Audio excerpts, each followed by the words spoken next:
coming out in ETFs, your service provider's capabilities can directly relate to what the trading costs are that impact your fund and your ability to acquire counterparties for that fund. And then on top of that, you talk about some of the new innovations that have come out in the market. So ETFs tend to be more tax efficient with the increased use of in-kinds compared to a mutual fund. We're at an ETF conference, everyone probably knows that, so I'm not going to say it again. But at the end of the day, we at US Bank, we were the first ones to pioneer utilizing in-kind ability for options. And that allowed our clients to, at that time, now others have obviously caught up, but when we first innovated that, our clients' ETFs were more tax efficient because they were with US Bank as a service provider than the other providers that did not have that capability at the time. So that's the areas where we as a service provider can build innovation that can either A, directly impact your ability to find trading counterparts, or B, impact the tax efficiency of your fund. Yeah, Josh, I would just add, I mean, all great points. I would also add, look, having that right experience with your service provider also helps mitigate risk as well, and your ability to get those products to market and do so ideally quickly. And just widening out the lens, I mean, we did talk about all the new products coming to market, including obviously products that hold options and others. I think, again, I would also recommend to those, and we recommend all the time to our clients to engage with your service providers often, especially for these types of more sophisticated products, to really make sure your operating model is ready to go, and also to be able to tap into the capacity and bandwidth of your service provider. Again, we all know that the market's running hot, and there's a lot of work to be done, especially as you enter into some of these new products. We are also seeing, I think, when you back out further, a lot of our clients are looking to expand their product sets in different ways, and maybe we'll get into it in a little more detail, but other considerations about clients looking to go cross-border, clients looking to launch share classes. These are also important things to be engaged with your service providers on, to think about the optimal way or the most efficient way to set up your infrastructure to be able to support what you want to do here and now, but also as you go forward, so you're better positioned to get products to market and move quickly. Cool. And let's dig a little deeper into the option stuff, because you guys brought that up. So, Josh, you and I both know a guy who his prime broker and custodian weren't talking to each other on the option stuff, creates a big problem. How do we, as issuers, if we're going to have derivatives in a fund, we're going to have a prime broker, we're going to have a custodian, how do we get all of those pipes working in the right way so you don't create a 40 Act violation? I'll just throw that out to anybody. To reiterate, what I agree with Ben, which is engage your service provider early and often. At the end of the day, because of the complexity of the new products coming to market, odds are your service provider is the ones that are going to have the expertise on how to stitch together the ecosystem. Because we look at the new 3X filings. I think we have 5 different issuers that have filed for 3X ETFs, which are all using complex derivatives to launch. And so for us, we can't talk about client details between each other, but we can talk structurally how the ecosystem works for those type of products and really help educate the asset managers on how complex swaps operate in an ETF wrapper, how options processing back to the collateralization of those options. We service, and Ben as well, we service these products that, frankly, didn't exist in a 40 Act wrapper several years back. And so we're driving innovation across this industry, and the people that see it more often are just going to have more expertise. And that ultimately is your service provider, because we're doing it with tens and 20s of clients launching these complex products at the same time. Let's not educate people on 3X, by the way, please. Aren't you a filer?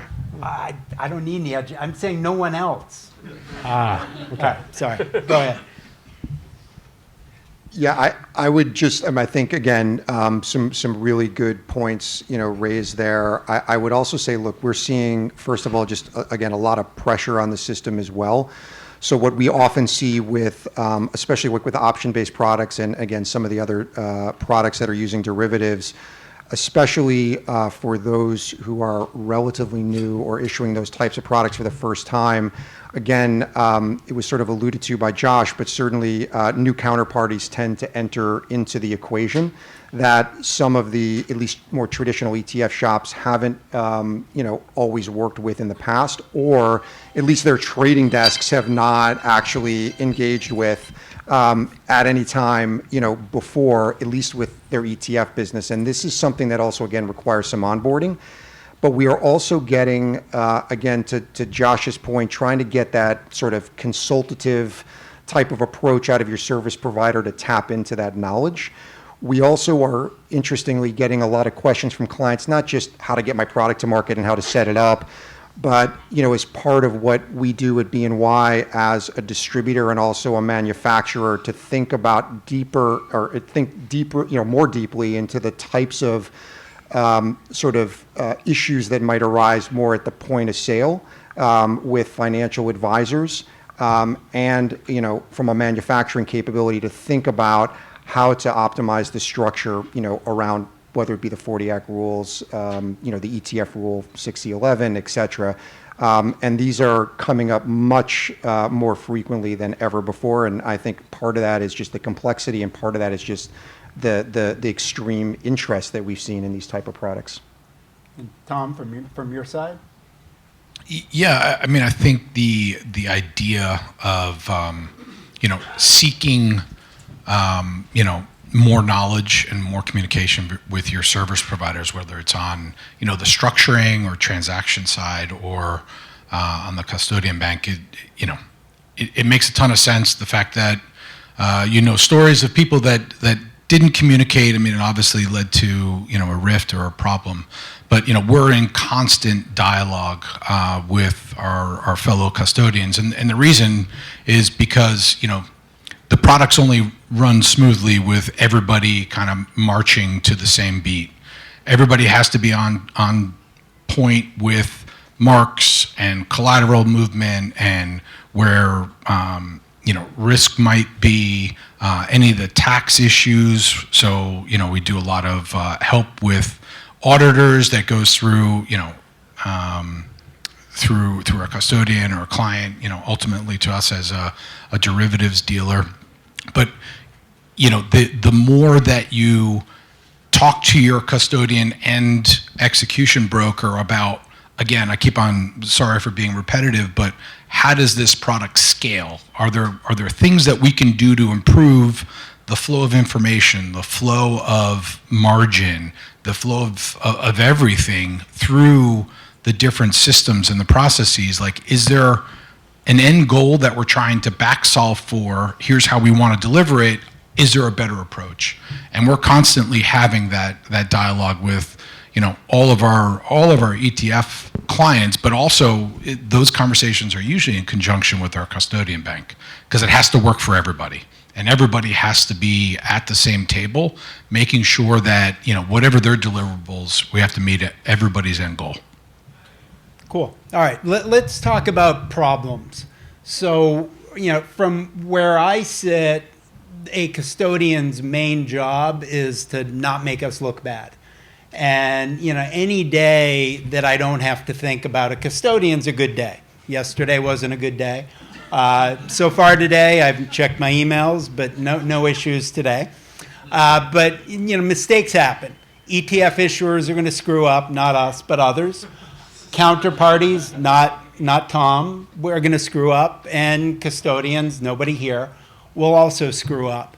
And there is a massive difference between, if there's a mistake made today, getting it fixed tonight versus getting it fixed tomorrow at 4.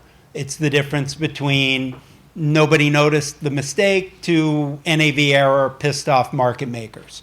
And, again, I deal with a lot of custodians. So I know, for example, U.S. Bank's got 2 guys in operations who have no life, who you can talk to at 9:30 at night or Sunday at 8 a.m., and they get stuff fixed. Just for the record, we have way more than 2 people in operations. Sorry. two guys that I know of in your operations department who have no life. Yes, there's got to be more. I've got another custodian that used to have a woman who I could text at 5 a.m., but she wasn't empowered to do anything. So I felt better that at least I let the custodian know. Problem still didn't get fixed till noon. Strangely, she's not on my account anymore and her number doesn't work. I'm not going to read into that. So mistakes are going to happen. How do you guys kind of look at that, and what are your thoughts on, trying to get that stuff fixed as quickly as possible? I mean, I'm still on that. He thinks we only have 2 people in operations thing, but so for starters, there's teams behind all those employees. So the first thing is knowing that our clients have the proper communication pathway to the right parties to help resolve issues. I think at U.S. Bank, one of our advantages is that we're predominantly an onshore team. So our low-cost location is Milwaukee, which allows us to have people that can be available late in the day to answer those questions just from time zone arbitrage. And then separately, we also have people from all the different zones who can answer questions early in the morning as well.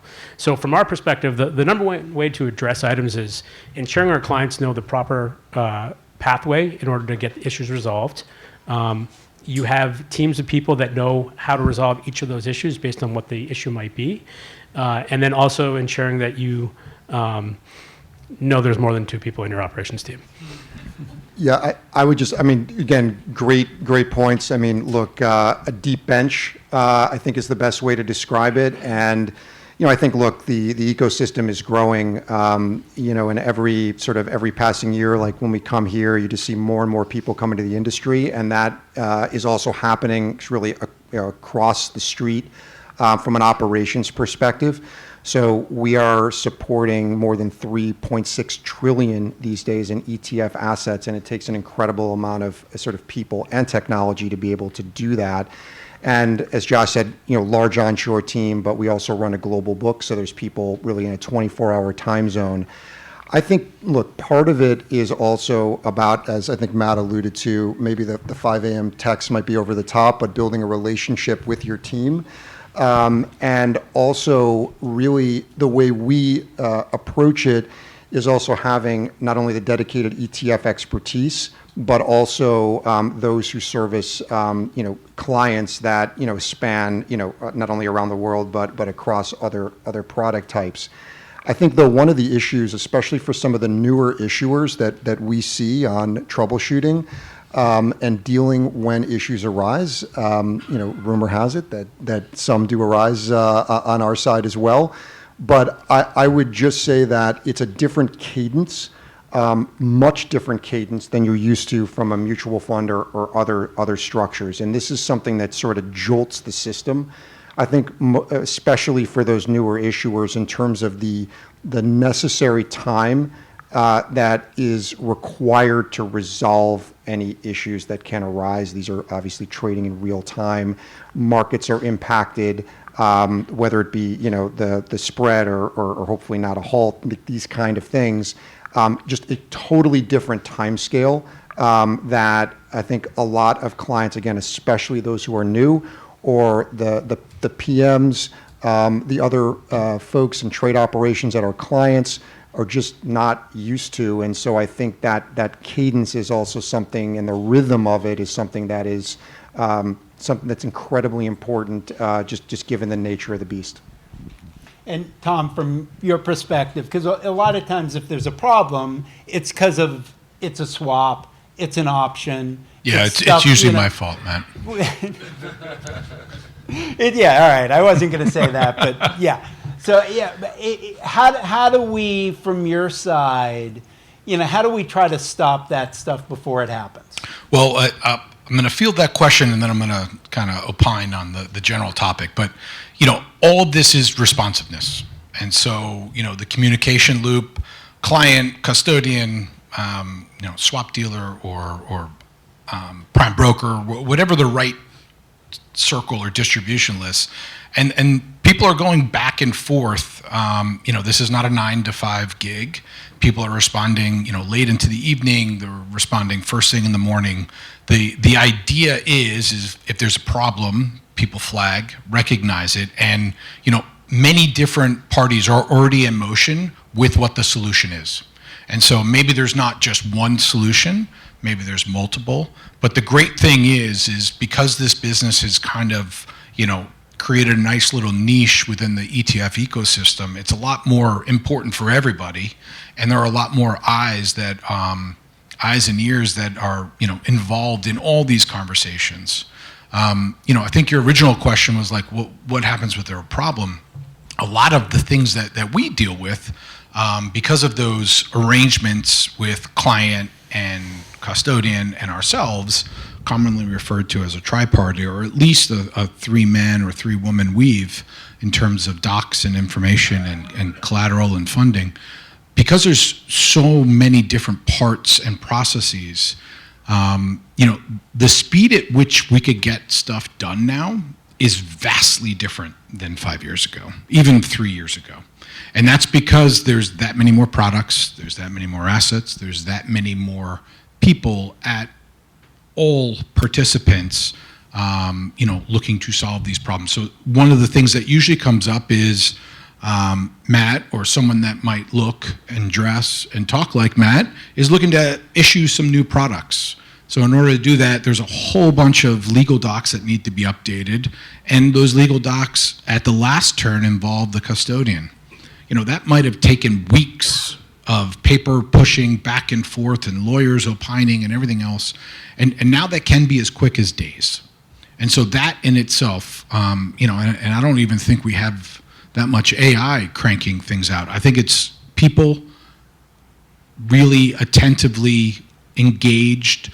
We want to bring new products. We want to bring new products that people want in the marketplace, and the willingness for all different parts of the ecosystem to respond in a unified way is really great to see.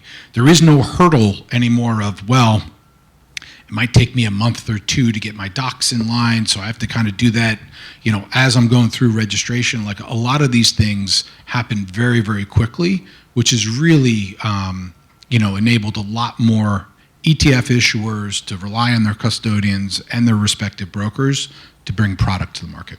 I just add, I think, some great points. I just want to add a couple things. I think just from a mantra perspective, we want to be ready when our clients are ready to bring those products to market. Yes, they've sped up. I think the process, or that flywheel, is spinning faster. A lot of that, as I alluded to before, and I think Josh alluded to before, is we're all kind of bulking up, our teams to be able to support and, scale all this growth. I think technology absolutely is playing a role. I don't see it yet, today, at least, from our point of view, where a bot is taking over the process of passing back and forth legal docs. What I do see, and we have, AI, again, is part of the way we approach and service products today. It's happening right now. A lot of the application that I've seen more recently, and again, that's sort of helping our business, has been really to provide some automation, obviously, on what are really obviously more repetitive and, repetitive tasks, but helping us to troubleshoot issues before they begin. Where it's providing flags and other ways to do reconciliations where we can speed up that process, and again, maybe more importantly, identify issues before they happen. So we're using the talent that we have on the ETF side to really deal with what are more complex issues, troubleshooting, problem resolution, versus the actual, sort of reconciliations and more of the traditional things that a lot of the technology that we're building or the AI can actually use. So we're trying to see that, and have seen that volume come down, and that's been a big way we've seen the technology applied, at least today. Cool. All right. Let's talk about expectations around launches, because again, as an ETF issuer, a lot of times it's a race. So you mentioned 3X. There are a gazillion issuers who filed for 3X. Whoever is first is going to get the bulk of the assets. So, and when issuers are dealing with custodians, we like to think, hey, we're your only client, 75 days effective, so we're launching on day 76, right? How do you guys manage your clients' expectations around that? Well, I think both Ben and I have a dedicated onboarding team that monitors, facilitates, and project manages the launch. I will say one thing that is industry-wide a challenge is that ultimately the theme of today is the volume is greater than ever before. So it's not just the new ETF launches that are taking place, but think of the innovation and the conversations from those same parties on things like ETF share class. Although that hasn't gone live yet, I can assure you there's been hundreds of conversations by the ETF teams at both Bank of New York and US Bank with our clients wanting to get information on that. That's typically the same ETF resources that are looking at launching those products with the existing clients and then also talking with prospects as well. So you have share class, you've got more complex ETFs, and you have greater volume out there going through the same resource channels, and therefore that's why we're looking to staff up and continue to expand out the ETF ecosystem. But right now, and this goes for the counterparties, this goes for the custodians, it goes for the exchanges, there's more volume than there were legacy people. And so everyone is looking to put a premium on some of that ETF talent out there and try and get those people to ensure we can continue that fast movement for our client base. Yeah, again, some really good points. I think it was Tom who said kind of, you love all your children equally, just like our clients. And again, as that grows, we try to, obviously look across all of that pipeline that we have to be able to make sure, again, we can get our clients to market. I think the share class, is only going to exacerbate that problem, or just the volume of new products coming to market. Our expectation there is that it's not going to be an avalanche day one. So what Matt was saying, it's not a situation where there's a first mover to get share classes to market. This is going to be a trend that's going to happen, honestly, in our view, over the next several years. But there are a lot of products where you do need to get those products to market to capitalize on that first mover on day 76 or whatever time frame that is. And ultimately, again, that comes to not only setting client expectations, but making sure, as I mentioned earlier, to engage with your service providers early and then do so often, even before you file. As we understand that things change, obviously markets evolve. Sometimes if you were waiting for the SEC, government shutdowns, other issues, things happen, and we are able to adjust. But it is complicated, right, to sort of navigate all of that. But the more you communicate there in terms of your timing and in your expectation as an issuer, it makes it a whole lot easier and honestly puts less risk on your service providers and your partners, whether it be with us, US Bank, or really anybody else.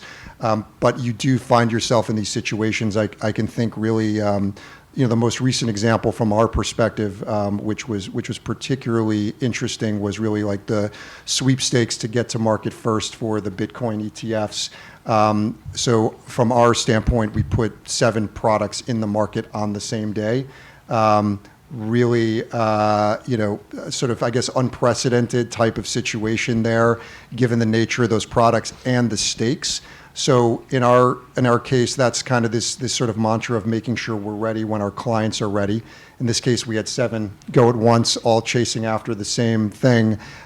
So that capacity is there. But in this case, again, to the credit of the clients we were working with, and again, the unprecedented nature of that one, just an incredible amount of communication and coordination that was required to get us to that point and be able to get to market. So it is challenging, and again, the theme here is a lot of demand coming through the system, and also making sure that it's not just about that pipeline, but also how to prioritize that, the products that need to get to market on day 76 versus the products that are more up in the air or less sensitive from a first mover standpoint, or for other reasons are just less urgent. So that prioritization is also key, not just the volume.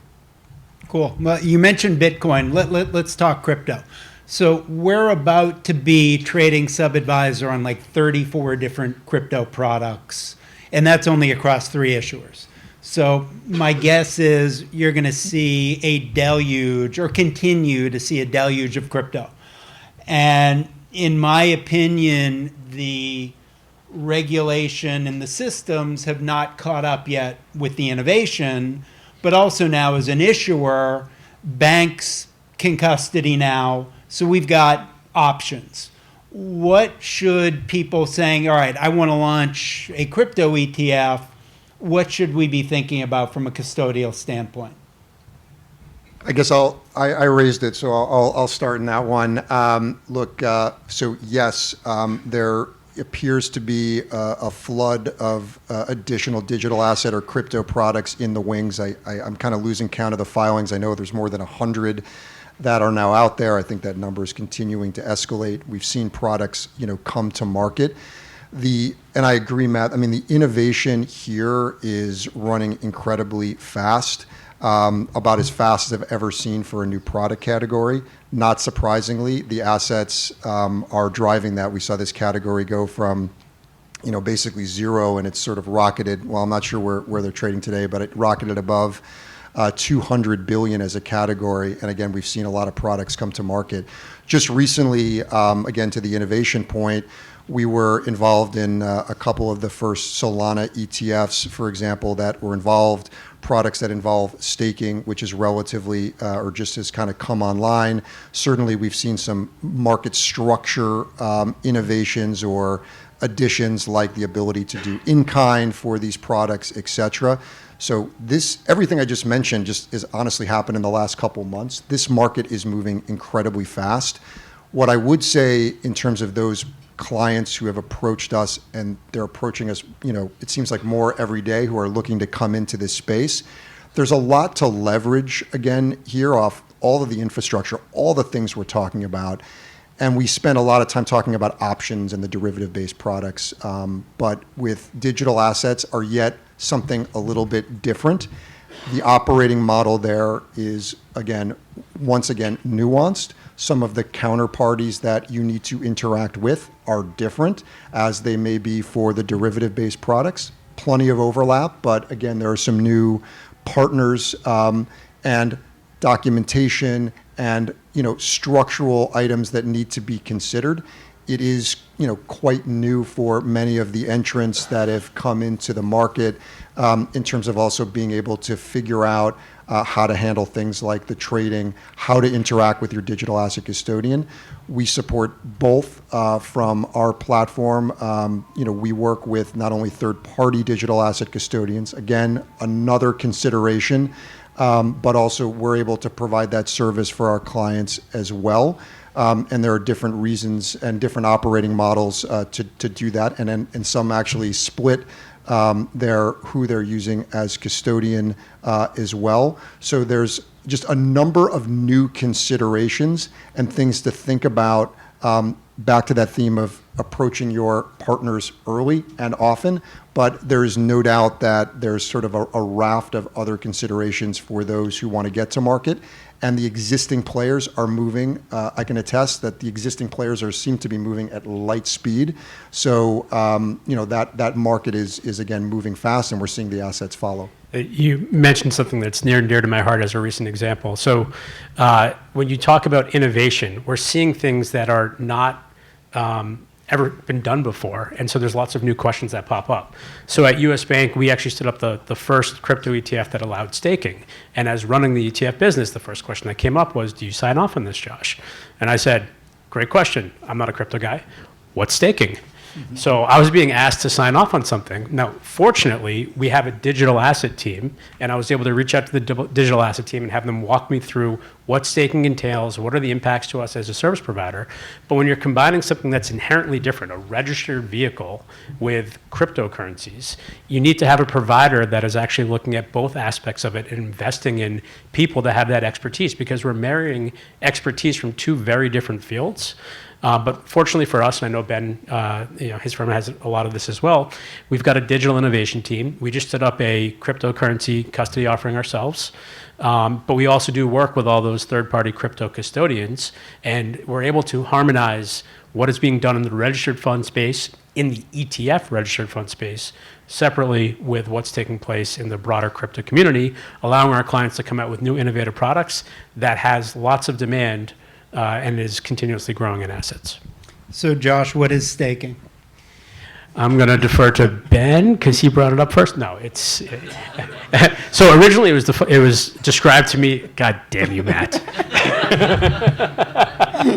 You don't need to answer that. All right, yeah. Well, I can walk I'm you sure through there's it. a crypto conference here somewhere if you want to know what staking is. Well, I believe you were at the crypto conference last week, so I'm sure you were taking your notes. And tomorrow. Okay. Well, regardless, at the end of the day, we are bringing together something that there's no one who's going to have every answer. So you need to have a provider that has experience on these products in all the different disciplines. And so I think for the ones that you're talking to here, having that digital team who can work with a traditional registered fund team and an ETF team is how you can harmonize to bring things together to help launch innovative products. Actually, I'll just add one more thing, staking or not. I would just say that, in addition to all the single asset products and all the variants that we're seeing coming out, I think one emerging trend that I think is going to be pretty interesting over the next few years is really the onset of basket products or index products that are holding multiple digital assets. I think what we see, certainly is there's a lot of interest there. A lot of that certainly is coming from some of the interaction, a lot of surveys and things out there, but certainly like the advisors at Pershing that we deal with who are starting to use these products. Certainly, the path of indexation is sort of tried and true in the ETF market. We all know that. This is sort of one of the next frontiers. And, to be able to provide, sort of that diversified or a basket exposure or a one ticket way to access digital assets, I think, again, is something that's interesting from a product perspective. Once again, back to that theme, though, that even adds even a little bit more complexity on top of just launching a single asset product. Now you're dealing with 5 or 10, and there are different, obviously, nuances to each underlying asset.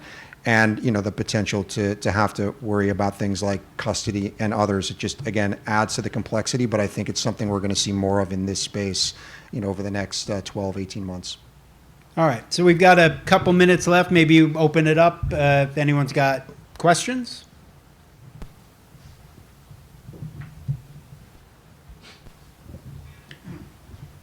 Oh, I'm sorry. Is there a risk that a fund moves too quickly? The competitive pressure is so great to go for a fund to offer an ETF share class that maybe some funds may proceed without having everything in place? Because there's a general sense at the SEC that listen, we're going to approve these ETFs. I mean, obviously, everything you've kind of talked about here as far as like this major shift coming, the industry really can't support it. The response that the SEC kind of gives is like, well, listen, we're just approving these things and we're going to expect the industry to behave in a rational manner and that they won't go forward until they have all the things in place. So just a general sense on the competitive pressure for funds to get to market on an ETF share class, and does that present a risk of maybe somebody moving forward before they're really ready? Well, I'll speak from my side first. Is what we see is kind of a dichotomy where there's a race to market to launch ETFs, but not a race to market to launch share class. What we see is the opposite. Most are taking a wait and see approach because there are lots of operational challenges that many of which fall on the advisor, preventing subsidization, representing that to the board, that still are being worked through. So from our client base, predominantly what we're seeing is lots are looking at it, but there's no first mover advantage. If anything, they view it as a first mover risk. And so they want to see how it moves forward with the initial filing, which we anticipate will be in Q1, or the initial launch in Q1. But most of our clients want to see how that goes. Is there risk associated with that process? So the speed to market is really more on the newer novel products, such as the option overlay products, cryptocurrency. But when it comes to share class, which is predominantly going to be off of traditional active, stock picking, long only management, we're seeing very much a slow, methodical review process. Although people are filing, it costs very little to file. So it's not a risk there. But to actually come to market, we think back to Ben's point, it's going to be, people are going to watch how the first products do, see does it work, does it do what it accomplishes, are the spreads significantly wider on a share class than a standard ETF, unknown, TBD. And people are going to look at those type of components and then make a decision. So there'll be probably, in our opinion, a handful that will go live in 26. But the majority of folks looking at share class, at least the ones we're talking to, are taking a wait and see approach to see, is there demand from the investors and have they solved the operational challenges? Yeah, I would just second that. I mean, we're seeing the same kind of wait and see approach. Lots of clients, a very high percentage really kicking the tires, trying to understand it. Launching and bringing those products to market are something else. I will just only add that I think another sort of issue here, beyond just the ability to support it from an operational standpoint, is actually the platforms. So there's a lot of work going on from an ecosystem standpoint with DTC and others to be able to really scale and automate the process really around exchanges, which is one of the key benefits to shareholders here. That is not ready today. The hope is that all that work, or the plan is that that work will be done in the first half of next year. But remember, beyond that, once that work is done, there is then a second step for the platforms to be able to absorb that technology, do what needs to be done on each of these individual platforms to be able to really process the exchanges and be able to support share classes at scale. And I think there's going to be a lot of pressure to move that along quickly, but there will be some latency and different platforms are going to move at different speeds. They're all aware of it. But I think that's another barrier, or at least something that's giving some consideration to when to deploy share classes, given the fact that exchange privilege and the platforms aren't going to be ready just yet to be able to support all this. Just something else to, I think, keep in mind from a timing perspective as this plays out. I think we have time for one more. Yeah, Josh, I think as you mentioned, you're accepting crypto or looking into accepting crypto in kind. Has that happened, or are you still looking into it? So the industry approved crypto in kind, was it, I don't know, 3 months ago, 4 months ago? So we're actively finalizing our process, so we'll be allowing it very soon. Do you guys already do it? I'm not sure. We're supporting that. Yeah, we're Yeah. supporting that right now. But it's as Josh mentioned, it's just come online here in the last couple months. So part of it is obviously the service provider being able to support it, or the digital asset custodian. But also it does require some know-how and work at the issuer level too. So we're seeing more of that come online. But yeah, we're supporting that right now. And we'll be live by year end. So. Cool. All right, I think that's it.